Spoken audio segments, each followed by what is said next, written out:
ومن سيئات أعمالنا من يهده الله فلا مضل له ومن يضلل فلا هادي له ونشهد أن لا إله إلا الله وحده لا شريك له ونشهد أن سيدنا وشفيعنا ومولانا محمدا عبده ورسوله أما بعد فقد قال الله تبارك وتعالى في كلامه المجيد والفرقان الحميد أعوذ بالله من الشيطان الرجيم بسم الله الرحمن الرحيم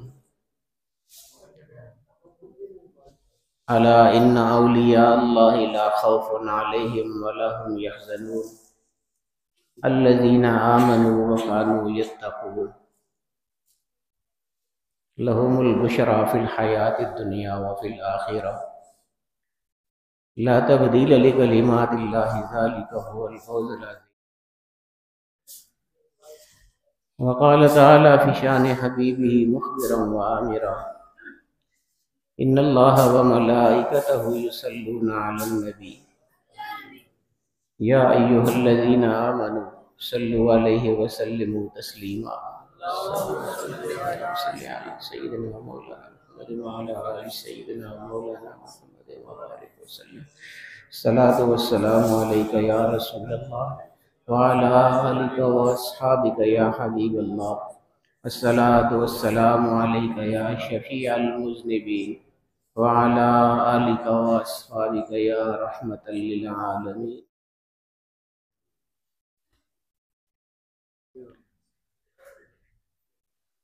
بہت سے علماء یہاں پر تشریف فرما ہیں. میرا دل تو یہ چاہتا تھا کہ حضرت صاحب کے ساتھ ان کا بہت زیادہ علمی تعلق رہا ہے. جتنے بھی علماء ہیں ان کو میں موقع دیتا، لیکن وقت بہت مختصر ہے. جمعے کا ٹائم ہے، انشاءاللہ ہم بعد میں کرتے رہیں گے وہ سارے پروگرام ان کی حیات کے حوالے سے، ان کے خدمات کے حوالے سے. سب کا شکر گزار بھی ہوں، سب لوگوں نے اتنا وقت نکالا. ظاہر ہے کہ وہ ان کی شخصیت ایسی تھی، ہر ایک کے ساتھ ان کا پیار ہی اتنا زیادہ تھا، ہم خود دیکھتے تھے. اور میں یہ حلفاً آپ کو کہہ سکتا ہوں کہ ہم جو ان کی سگی اولاد ہیں، ہم سے زیادہ پیار وہ اپنے تعلق والوں سے کرتے تھے. سب لوگ جانتے ہیں ان کے پیار کو، سب لوگ جانتے ہیں.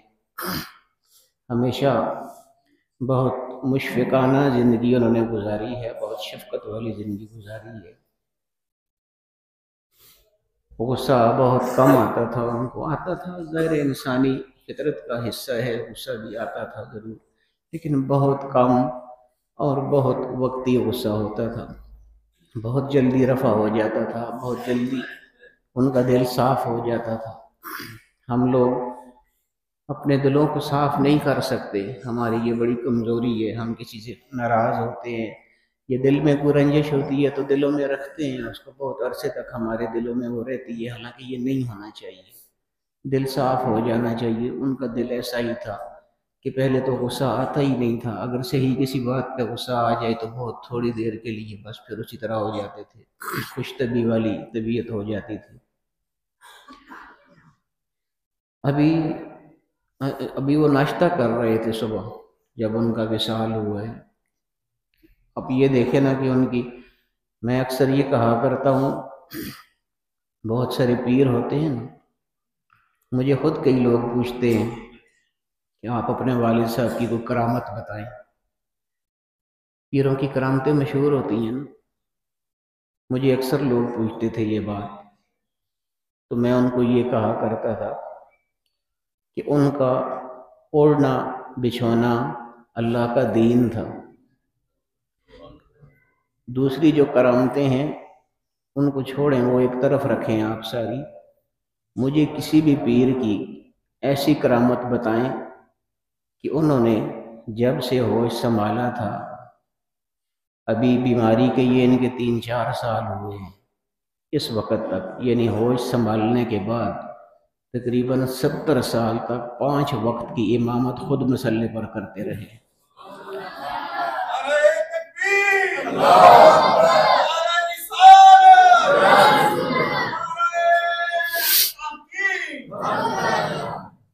یہ تو ان کی بیماری کی وجہ سے پھر میں پڑھانے لگا تھا۔ میرے چھوٹے بھائی بھی پڑھاتے ہیں، ظہر کی نماز پڑھاتے ہیں، عصر کی پڑھاتے ہیں، باقی 3 میں پڑھاتا ہوں، لیکن ان کی بیماری تک وہ خود۔ یہ ہمارا سامنے گھر ہے، آپ جانتے ہیں، اور یہ مسجد ہے، کتنا فاصلہ ہے۔ صبح کی نماز کے وقت کئی دفعہ ایسا ہوا ہے کہ وہ اپنے کمرے میں ہوتے تھے، یہ ساتھ مدرسے کے ساتھ کمرہ ہے ان کا، جہاں وہ اپنا علمی کام کرتے تھے، تصنیف وغیرہ کا۔ تو بالکل یہ تھوڑا سا فاصلہ ہے، پیدل بھی 1 منٹ کا بھی راستہ نہیں۔ صبح کی نماز میں کئی دفعہ ایسا ہوا کہ شدید آندھی، طوفان اور بارش، میں ان کے کمرے میں باہر جا کے کھڑا ہوتا تھا، میں ان کو بولتا تھا کہ آپ نہ آئیں، میں نماز پڑھا دیتا ہوں۔ کہتے تھے کہ نہیں، میں نے خود پڑھانی ہے نماز۔ اس بارش، اس طوفان میں یہ راستہ آپ کو بتا رہا ہوں کتنا ہے، اور ایسا طوفان ہوتا تھا، کئی دفعہ ایسا ہوا ہے کہ میں گاڑی لے کے ان کے کمرے تک گیا ہوں، ان کو وہاں سے بٹھا کے یہاں مسجد کے دروازے پر لا کے اتارا۔ ہر حال میں نماز خود پڑھائی ہے انہوں نے۔ اور اکثر مجھے کہا کرتے تھے کہ جمعے کے دن وفات کی بہت زیادہ فضیلت ہے، وصال کی احادیث میں علماء بھی جانتے ہیں، آپ سب بھی جانتے ہیں، علماء آپ کو بتاتے رہتے ہیں۔ اکثر مجھے یہ کہا کرتے تھے کہ وہ بہت خوش نصیب کوئی لوگ ہوتے ہیں جن کو اللہ پاک جمعے کا دن عطا فرماتا ہے، اور آج دیکھ لیں جمعہ ہی ہے، اللہ پاک نے ان کو بھی عطا فرمایا ہے۔ تو اصل میں یہ اچانک تو نہیں ہو جاتا نا، یہ ٹھیک ہے کہ ہماری موت کا وقت لکھا ہوا ہے، لیکن اللہ پاک کو تو علم ہوتا ہے نا کہ اس بندے نے زندگی کیسی گزارنی ہے، اس کے علم سے تو کوئی چیز بھی مخفی نہیں ہے نا۔ اللہ تعالیٰ ہر زمانے کا علم اللہ پاک کے پاس موجود ہے، پہلا بھی آخری بھی۔ اس کو تو یہ بھی پتہ ہے نا کہ کس بندے نے کیسی زندگی گزارنی ہے۔ تو اگر کسی کا وصال جمعے کے دن اس نے لکھا ہوتا ہے تو وہ ویسے ہی نہیں لکھا ہوتا، اللہ پاک کے علم میں ہوتا ہے کہ یہ انسان ہوگا، اس کے پاس گناہ کا بھی اختیار ہوگا، اچھائی کا بھی اختیار ہوگا، تو پھر اس کے باوجود یہ گناہ کو چھوڑ کے میرے راستے پر چلے گا۔ تو جب اللہ کے علم میں یہ چیزیں پہلے سے ہیں اور وہ آدمی اسی طرح اپنی زندگی گزار دیتے ہیں، تو اللہ پاک اس کے لیے لکھ دیتا ہے کہ اس کی وصال جمعے کا ہوگا، جمعے کے دن اس کا وصال ہوگا۔ تو یہ چیزیں میں عرض یہ کر رہا تھا کہ اپنے اعمال ہیں نا ہمارے، انہی کی وجہ سے ہماری تقدیریں بنتی ہیں، اللہ کے علم میں تو ہر چیز ہوتی ہے نا۔ میں کیا اب تقریر کروں، تقریر تو کر ہی نہیں سکتا۔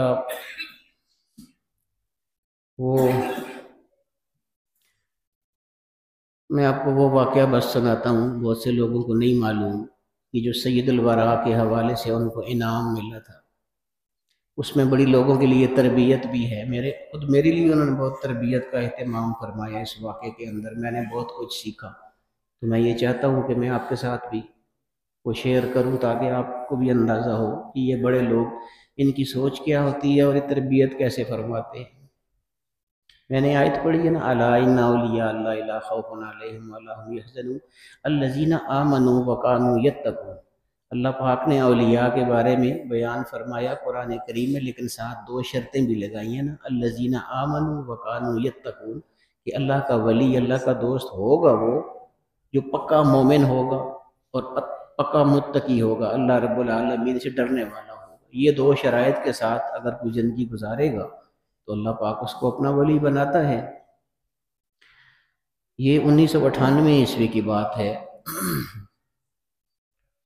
جب سید الورا کو صدارتی ایوارڈ ملا تھا۔ مقصد آپ کو ایوارڈ کے بارے میں بتانا نہیں ہے، اس کے اندر جو پیغام یا تربیت ہے وہ آپ کو بتانا چاہتا ہوں۔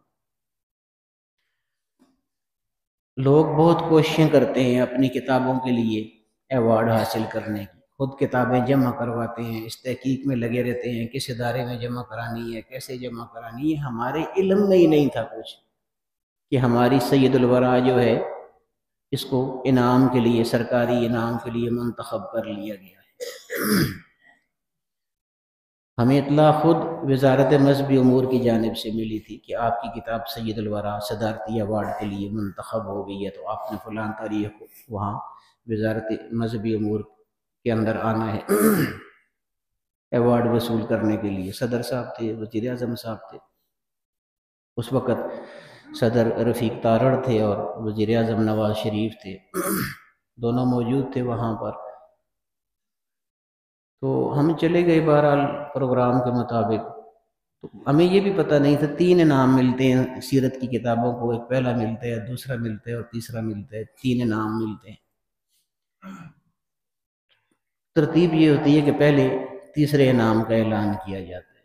وہ جب اعلان کیا گیا تو سید الورا کا نام نہیں لیا گیا، تو مجھے یہ شبہ ہوا کہ پتہ نہیں ہمیں کوئی غلط اطلاع مل گئی ہے یا کیا ہوا ہے، اعلان نہیں ہوا اس کا۔ پھر اس کے بعد دوسرے انعام کا اعلان ہوا، اس میں بھی سید الورا کا نام نہیں لیا گیا۔ میں اور تشویش میں تھا کہ پتہ نہیں کیا ہوا ہے۔ پھر جو پہلا انعام جو اعلان کیا گیا تو وہ یہ کیا گیا کہ قاضی عبدالدائم دائم کی تصنیف سید الورا کو پہلا ایوارڈ دیا جائے۔ حضرت صاحب کو گولڈ میڈل پہنایا گیا نواز شریف صاحب کی جانب سے، بہت ساری رقم بھی دی گئی تھی اس وقت، اور سند امتیاز بھی دی گئی تھی، صدارتی ایوارڈ۔ یہ ساری چیزیں میرے بہت قریبی دوست ہیں اشتیاق بھائی، ہماری گاڑی بھی اکثر ہمارے ساتھ چلاتے رہتے ہیں، یہ بھی ہمارے ساتھ تھے۔ میں وہ آپ کو بات بتا رہا ہوں نا کہ تربیت کیسے کرتے ہیں، یہ تو ایک بہت بڑا اعزاز ہے، اس میں کوئی شک نہیں ہے کہ ہر آدمی کی کتاب کو کہاں پہلا انعام ملتا ہے۔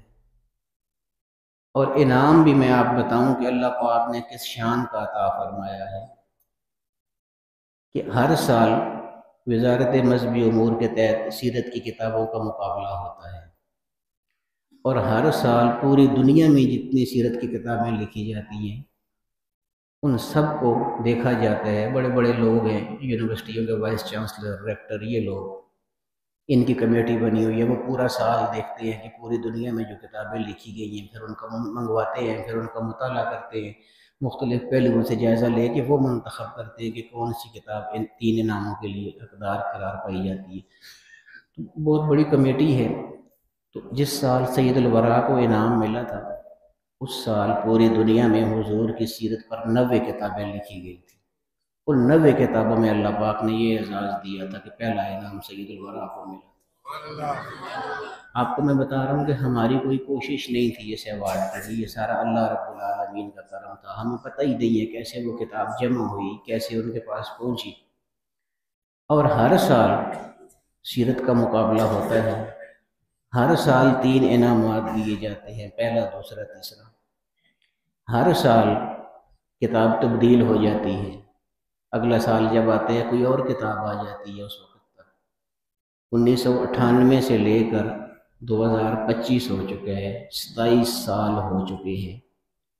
یہ اللہ کا فضل میں آپ کو بتا رہا ہوں، 27 سال میں سیرت کے مقابلے میں دوسرا اور تیسرا انعام دیا جا رہا ہے۔ پہلے انعام کے وقت اعلان کیا جاتا ہے کہ سید الورا سے بہتر کتاب اب تک نہیں آئی ہے، لہذا اس سال بھی ایوارڈ اسی کو جائے۔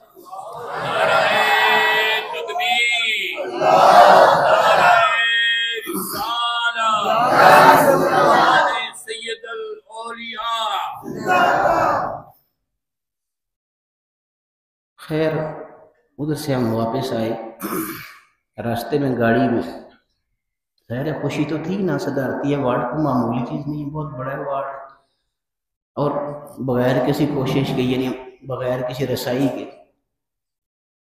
وہ تو پتہ نہیں حضرت صاحب کا حضور کے ساتھ کیسا تعلق ہے، وہ تو وہ جانتے ہیں یا اللہ جانتے ہیں، ان کا عشق اپنے نبی کے ساتھ کیسا تھا۔ یہ تو دل کی باتیں ہوتی ہیں، ہم تو ان کو نہیں دراپ کر سکتے۔ واپسی پہ راستے میں میں نے حضرت صاحب سے، جس طرح ہم فری آپس میں گپ شپ، میرے ساتھ بہت فری گپ شپ لگا لیتے تھے دوستوں کی طرح، تو میں نے ان کو کہا، میں نے کہا ابا جی آج آپ بہت خوش ہوں گے کہ آپ کو گولڈ میڈل بھی مل گئے اور صدارتی ایوارڈ بھی مل گئے۔ تو میں تو اپنے حوالے سے، ظاہر ہے ہماری چھوٹی سوچیں ہوتی ہیں نا، میں تو دنیاوی حساب سے ہی بات کر رہا تھا۔ میں نے کہا آج تو آپ بہت خوش ہوں گے، صدارتی ایوارڈ بھی مل گئے، گولڈ میڈل بھی مل گئے آپ کو۔ تو ایک ٹھنڈی آہ بھری انہوں نے، اور یہ تربیت اب یہ ہے، میں آپ کو بتا رہا تھا نا تربیت کیا ہوتی ہے۔ انہوں نے مجھے فرمایا کہ قاضی خوش تو میں ہوں، یقینی بات ہے، یہ بڑا ایک اعزاز ہے ملک کے حوالے سے، اللہ پاک نے مجھ کو عطا فرمایا ہے، لیکن میں خوش اس بات پر نہیں ہوں کہ مجھے صدارتی ایوارڈ مل گیا یا گولڈ میڈل مل گیا ہے۔ مجھے لگتا یہ ہے کہ جس عشق کے ساتھ میں نے یہ کتاب لکھی تھی اور جن کی سیرت میں نے لکھی تھی، مجھے لگتا ہے ان کی بارگاہ میں میری سیرت مقبول ہو گئی ہے، انہوں نے قبول فرما لیا۔ پھر وہ انہوں نے مشہور شیخ سعدی شیرازی رحمۃ اللہ تعالیٰ علیہ کا واقعہ سنایا۔ یہ تربیت کے سارے انداز ہیں نا۔ دیکھیں نا، مقبولیت کیوں ہوتی ہے؟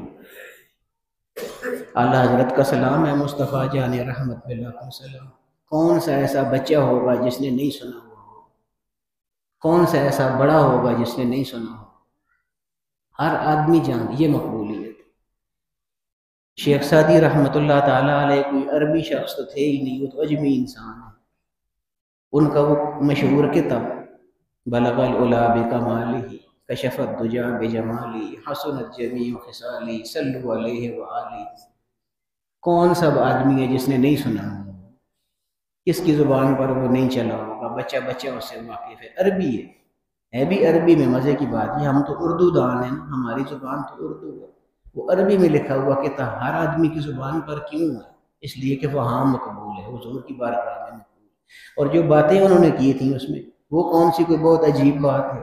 بلغ العلا بکمالہ، وہ بلندیوں کو پہنچی اپنے کمال کی وجہ سے۔ عام باتیں ہیں، پہلے بھی پڑھی ہوئی ہیں، سنی ہوئی ہیں۔ کشف الدجی بجمالہ، ان کے جمال سے، ان کے خوبصورتی سے سارے اندھیرے دور ہو گئے۔ حسنت جمیع خصالہ، ساری ہی عادتیں ان کی بہت خوبصورت ہیں، پیاری ہیں۔ صلو علیہ وآلہ، ان پر بھی درود پڑھو، ان کی آل پر بھی۔ عام سی باتیں ہیں ساری، کوئی نئی بات تو اس میں نہیں ہے، لیکن نئی بات وہ ہے نا کہ جس کیفیت میں وہ لکھا گیا، اصل چیز وہ ہے۔ میں یہ جو بتانا چاہیے مقبولیت کیوں ہوتی ہے، تو مجھے حضرت صاحب نے پھر یہ شیخ سعدی والا واقعہ سنایا۔ انہوں نے فرمایا کہ یہ دنیاوی جو اعزاز ہوتے ہیں، یہ کوئی چیز نہیں ہوتی۔ اعزاز تبھی ہوگا جب میں یہ سمجھوں گا کہ میری کتاب حضور کی بارگاہ میں مقبول ہو گئی ہے، وہ اعزاز ہے میرے لیے۔ پھر ساتھ یہ قصہ انہوں نے مجھے سنایا شیخ سعدی والا، کہ انہوں نے جب یہ قطعہ لکھا تھا بلغ العلا بکمالہ، تو یہ اس زمانے میں ہی ہر طرف مشہور ہو گیا تھا۔ شیخ سعدی جو ہیں وہ عربی ہے ہی نہیں ہے، قطعہ عربی میں لکھ دیا ہے، خود اجمی انسان ہے، فارسی زبان ہے ان کی، قطعہ عربی میں لکھا ہے، ہر طرف مقبول ہو گئے، ہر آدمی اس کو پڑھ رہا ہے، ہر آدمی اس سے لطف اندوز ہو رہا ہے۔ تو ان کے زمانے کے ایک اور شاعر تھے، وہ عربی تھے۔ اب یہ قطعہ عربی میں ہے نا، اس لیے میں آپ کو یہ بات سمجھا رہا ہوں کہ شیخ سعدی نے جو قطعہ لکھا ہے بلغ العلا، یہ عربی میں ہے۔ لکھا کس نے ہے؟ جو عربی جاننے والا آدمی نہیں ہے۔ تو ان کے زمانے کے ایک عربی جاننے والے شخص، بہت بڑے شاعر تھے، ان کو یہ خیال آیا کہ یہ شیخ سعدی کا قطعہ ہر طرف مشہور ہو گیا ہے، تو خود وہ شاعر تھے عربی شخص، انہوں نے کہا کہ میں تو ہوں بھی عربی، وہ تو عربی تھا ہی نہیں، اجمی تھا، اس کا قطعہ اتنا مقبول عربی والا ہو گیا، تو میں تو خود اہل زبان ہوں، عربی جاننے والا ہوں، عربی میری زبان ہے، تو میں حضور کی دربار میں کوئی چیز لکھوں۔ انہوں نے ایک قطعہ لکھا عربی میں، شاعر تو تھے، بہت عمدہ طریقے سے لکھا، فنی طور پر بھی صحیح تھا، سب کچھ ٹھیک تھا، لیکن وہ لوگوں کی زبانوں پر نہیں چڑھا، لوگوں نے اس کو قبول نہ کیا۔ تو ان کا خیال تھا کہ شاید مجھ سے لکھنے میں کوئی کمی کوتاہی رہ گئی ہے، کوئی صحیح طریقے سے میں لکھ نہیں پایا ہوں، کوئی اثر نہیں بنا اس کا لوگوں پر۔ تو انہوں نے پھر پہلے سے زیادہ محنت کر کے، فنی طور پر زیادہ اچھی شاعری کر کے ایک اور عربی کا قطعہ لکھا حضور کی بارگاہ میں، وہ بھی مقبول نہ ہوا۔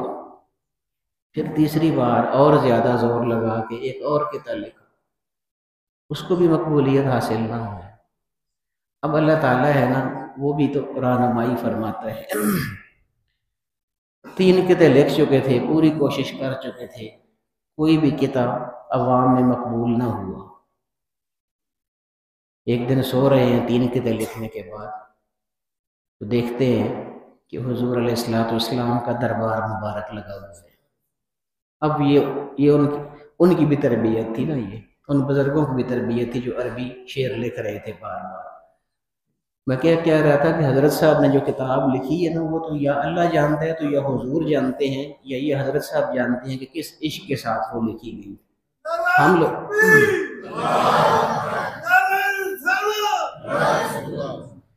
تو وہ 3 دفعہ لکھ چکے، پورا زور اپنا لگا چکے، جتنی شاعری ان کو آتی تھی ساری لگا دی، جتنا فن ان کو حاصل تھا سارا اس میں لگا دیا، نہ مقبول ہوا، عوام میں مقبول نہ ہوئی وہ چیز۔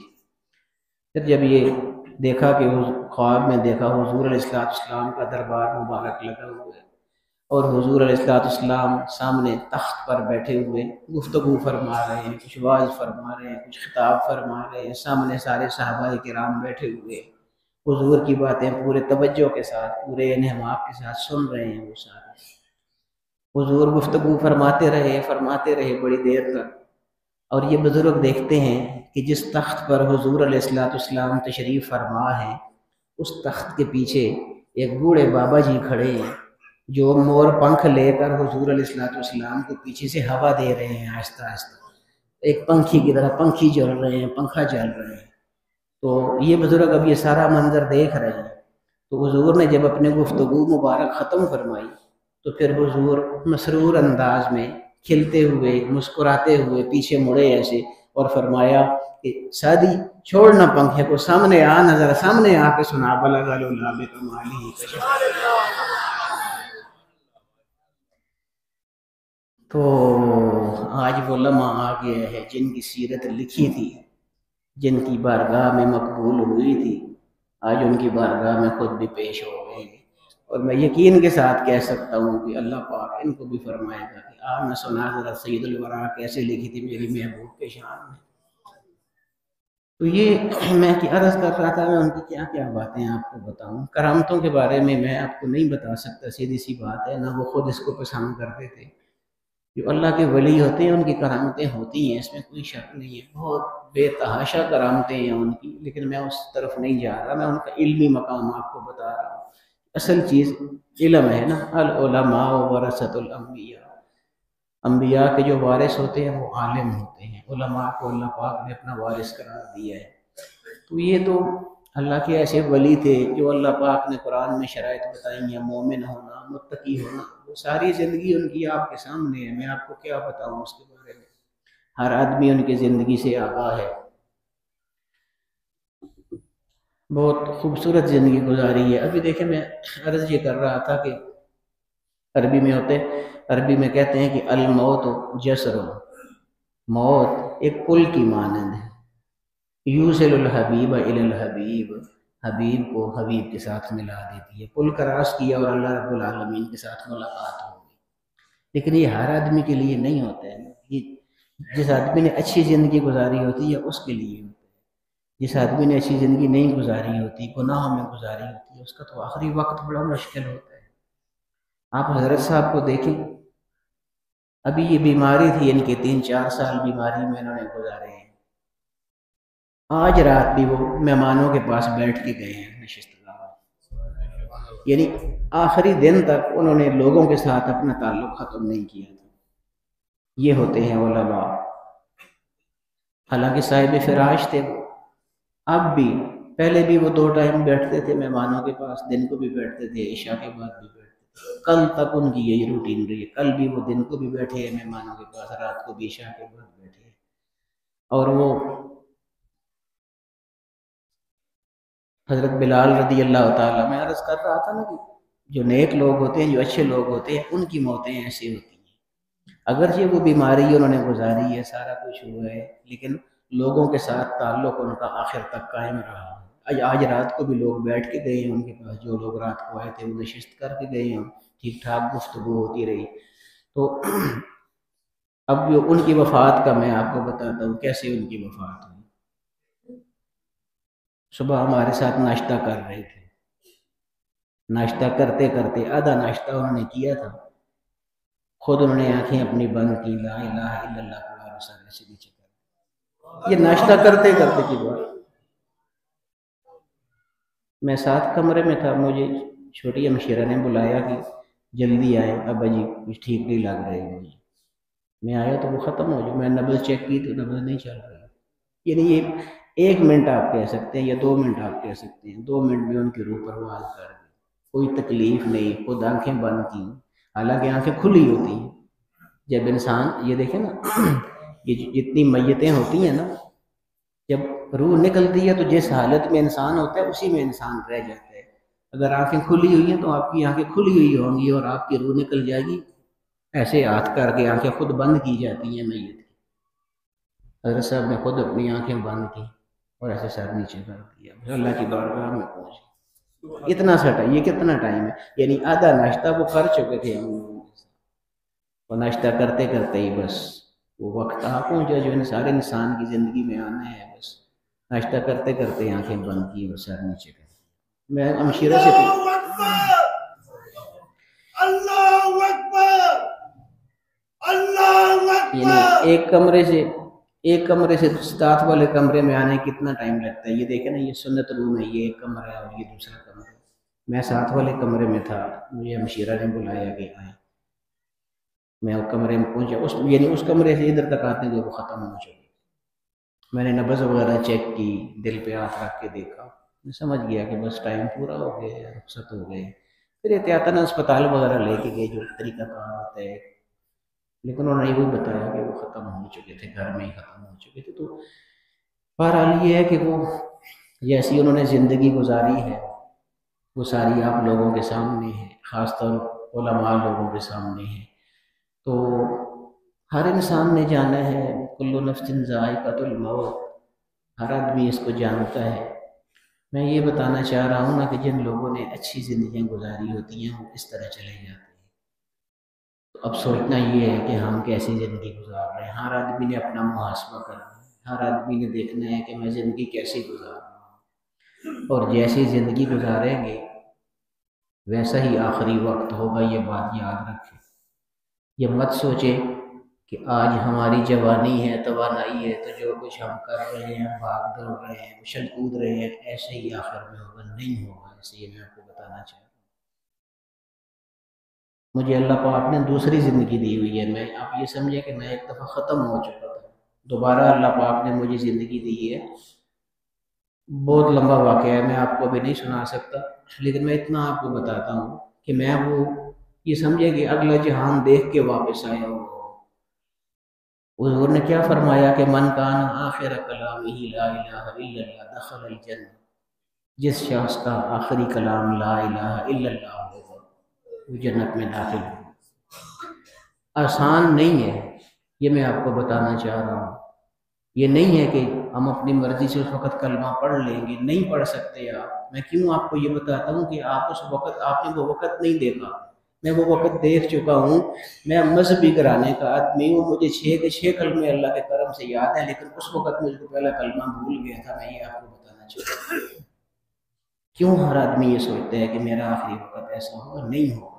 جب موت والے اثرات آئیں گے، آپ کے ہوش آواز ختم، پہلا کلمہ، میرے خالو ہیں، ابو ظبی میں ہوتے ہیں سید زبیر شاہ صاحب، میں نے ان کو یہ واقعہ جب سنایا تھا سارا کیا کیا ہوا تھا میرے ساتھ، تو یقین کریں کہ انہوں نے مجھے یہ جملہ بولا تھا۔ انہوں نے کہا کہ قاضی تو نے سارے کلمے پڑھ لیے ہوں گے اس وقت۔ میں نے کہا جی میں اللہ کی قسم اٹھا کے کہتا ہوں کہ مجھے پہلا کلمہ اس وقت یاد نہیں آ رہا تھا۔ یہ میں آپ کو اس لیے بتاتا ہوں کہ ابھی تیاری کرنی ہے آپ لوگ، اس وقت نہیں ہوگا یہ، آپ لوگ اس وقت سے نہیں گزرے اس لیے آپ کو اندازہ نہیں ہے اس کا۔ میری زندگی میں وہ وقت آیا ہے نا، میری زندگی میں جتنی تبدیلی آئی ہے اس واقعے کے بعد آئی ہے کہ میں سب کچھ دیکھ کے واپس ہوا۔ اس لیے میں آپ کو یہ عرض کرتا ہوں کہ اپنا اپنا محاسبہ کریں۔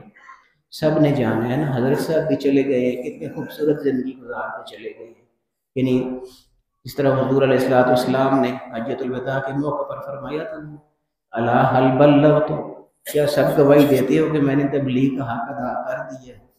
تو میں یہ سمجھتا ہوں کہ حضرت صاحب کا بھی جتنا اپنا دائرہ کار تھا اس میں وہ اپنا حق ادا کر کے گئے ہیں، اس لیے، لیکن وہ اسی لیے ہے نا کہ انہوں نے زندگی اچھی گزاری تھی۔ ہم نے بھی اپنی زندگیوں میں تبدیلی لانی ہے۔ بہت سارے گناہ ہم سے ہوتے ہیں نا، کیوں نہیں ہوتے، ہم انسان ہیں، ہم سے گناہ ہوتے، لیکن اپنا محاسبہ کریں، دیکھیں کہاں کہاں ہم غلطیاں کر رہے ہیں۔ یہ آج جو غلطیاں کر رہے ہیں، کل کو جب روح نکلے گی تو یہ ساری چیزیں سامنے ہوں گی۔ آپ جانتے ہیں نا کہ کعبہ شریف پہ بھی پہلی نظر جب ڈالتے تو حدیث شریف میں آتے ہیں کہ جب کعبہ شریف پر پہلی نظر ڈلتی ہے اس وقت جو بھی دعا مانگو وہ قبول ہوتی ہے۔ وہ کیوں ہوتی ہے؟ میں آپ کو بتاتا ہوں، میں اپنا واقعہ آپ کو بتاتا ہوں۔ پہلی دفعہ حضرت صاحب کے ساتھ ہی مجھے حاضری نصیب ہوئی تھی 1994 میں، 25-30 سال پہلے کی بات ہے۔ کعبہ شریف کو جس وقت انسان پہلی دفعہ دیکھتا ہے، جتنے گناہ آپ نے زندگی میں کیے ہوتے ہیں نا ہم سے گناہ، میں کیوں نہ یہ بات کہ مجھ سے بھی ہوتے ہیں، آپ سے بھی، سب سے ہوتے ہیں، ہم سب سے ہوتے ہیں۔ جتنے گناہ ہم نے کیے ہوئے ہوتے ہیں، کعبہ شریف پر جب پہلی نظر پڑتی ہے نا تو آپ کو باقاعدہ وہ لسٹیں نظر آ رہی ہوتی ہیں اپنی آنکھوں کے سامنے، پیپر نظر آ رہے ہوتے ہیں کہ میں نے یہ گناہ بھی کیے ہیں، میں نے یہ گناہ بھی کیے ہیں۔ ان کو آدمی دیکھتا جاتا ہے اور آدمی کو یہ خیال آتا ہے کہ اس قدر گناہ گار بندہ میں، اور اللہ پاک نے مجھے آج یہ توفیق دی ہے کہ میں اپنی ان آنکھوں سے کعبہ شریف کو دیکھ رہا ہوں۔ یہ خیال جب آتا ہے انسان اپنے ہوش حواس سے بیگانہ ہو جاتا ہے، پھر داڑھے مار مار کے انسان وہاں پر رو رہا ہوتا ہے، چیخ رہا ہوتا ہے۔ وہ جو پہلی دعا ہے نا وہ بھول ہی جاتی ہے۔ اس لیے جو اتنا مستحکم ہوتا ہے نا، جو نیک ہوتے ہیں، جس کے گناہ نہیں ہوتے، اس کو وہ لسٹ نظر نہیں آتی نا، اس لیے اس کی نظر کعبہ شریف پر پڑتی ہے، وہ اپنے آپ کو قابو میں رکھتے ہیں، وہ دعا بھی جو چاہتا ہے مانگ لیتے ہیں۔ ہم جیسے لوگ وہاں نہیں مانگ سکتے دعا، اسی لیے اتنا بڑا اعزاز ہے کہ جو مانگ لے گا اس کو یہ مرتبہ عطا ہوگا۔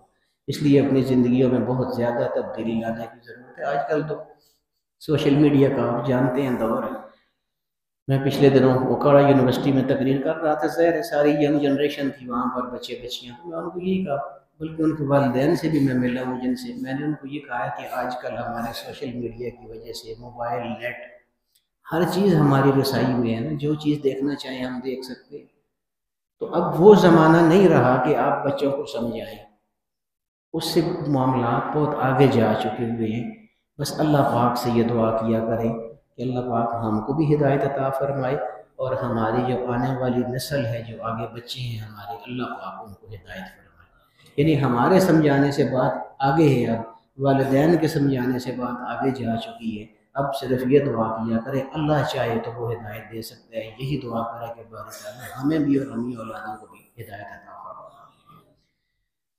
اللہ تعالیٰ آپ سب کو اجر عطا فرمائے جتنے لوگ یہاں تشریف لائے ہیں۔ انشاءاللہ جمعے کے بعد میرا خیال یہ ہے کہ چونکہ بہت سارے لوگ آئے ہوئے ہیں تو حضرت صاحب کی چارپائی کو ہم باہر، جو بڑا ہمارا چمن ہے، اس کے درمیان میں رکھیں گے۔ جو لوگ آخری زیارت کرنا چاہیں، بہت سے لوگ جو آئے ہوئے ہیں دوبارہ شاید کر نہ آ سکے، کچھ ضعیف ہوتے ہیں، کچھ معذور ہوتے ہیں، تو ابھی وہ چارپائی باہر چمن میں لے جائیں گے۔ جمعہ پڑھ کے ہم انشاءاللہ اکٹھے جائیں گے، حضرت صاحب کا آخری دیدار بھی کر لیں، اور کل 11 بجے انشاءاللہ ان کی نماز جنازہ عیدگاہ میں ادا کی جائے گی۔ انا للہ و انا الیہ راجعون۔ اللہ تعالیٰ ہم سب کو عمل کی توفیق عطا فرمائے۔